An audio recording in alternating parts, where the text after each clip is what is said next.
ഇന്ത്യയിൽ നിന്നുള്ള ഹജ്ജ് വിമാന സർവീസുകൾ തുടരുന്നു. ഹജ്ജ് കമ്മിറ്റി വഴി മാത്രം 65,000-ലേറെ തീർത്ഥാടകരെത്തി.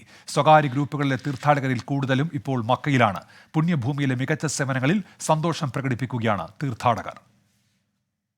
ഇന്ത്യയിൽ നിന്നും ഹജ്ജ് കമ്മിറ്റി വഴി 65,000-ലേറെ തീർത്ഥാടകർ ഇന്നലെ വരെ സൗദിയിലെത്തി. ഇതിൽ 33,000-ഓളം പേർ മക്കയിലും ബാക്കിയുള്ളവർ മദീനയിലുമാണ് ഇപ്പോഴുള്ളത്. അതേസമയം സ്വകാര്യ ഗ്രൂപ്പുകളിൽ ഹജ്ജിനെത്തിയ തീർത്ഥാടകരിൽ കൂടുതലും ഇപ്പോൾ മക്കയിലാണുള്ളത്. ഹറം പള്ളിക്ക് സമീപം വിശാലമായ സൗകര്യത്തോടെയാണ് ഇവരിൽ കൂടുതലും ഇപ്പോൾ താമസിക്കുന്നത്.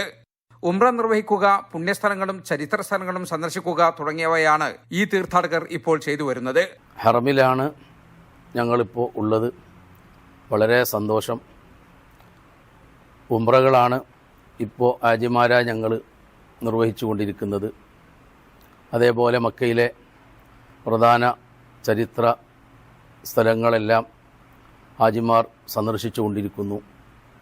ഹജ്ജിനുള്ള മാനസികമായ ഒരുക്കങ്ങളും തയ്യാറെടുപ്പുകളുമാണ് ഈ സമയത്ത് ഹാജിമാരായ ആളുകൾ ഞങ്ങൾ നിർവഹിച്ചു കൊണ്ടിരിക്കുന്നത്. സമാധാനപരമായും സുഗമമായും കർമ്മങ്ങൾ നിർവഹിക്കാൻ സാധിക്കുന്നു എന്ന സന്തോഷത്തിലാണ് തീർത്ഥാടകർ. ഈ വിശാലമായിട്ടുണ്ട് ഹറം ഷരീഫ്. ഓരോ ദിവസം കഴിയുന്നിടത്തോളം ഹജ്ജ് കർമ്മത്തിന് വേണ്ടി വിപുലീകരിച്ചു കൊണ്ടിരിക്കുകയാണ്. ഈ വർഷം ഹജ്ജ് ചെയ്യാൻ സാധിച്ചതിൽ സന്തോഷം പ്രകടിപ്പിക്കുകയാണ് അള്ളാഹുവിനോട്. ഇൻഷാ അല്ലാഹ് എല്ലാവർക്കും ഹജ്ജ് ചെയ്യാൻ അവസരം ഒരുക്കട്ടെ.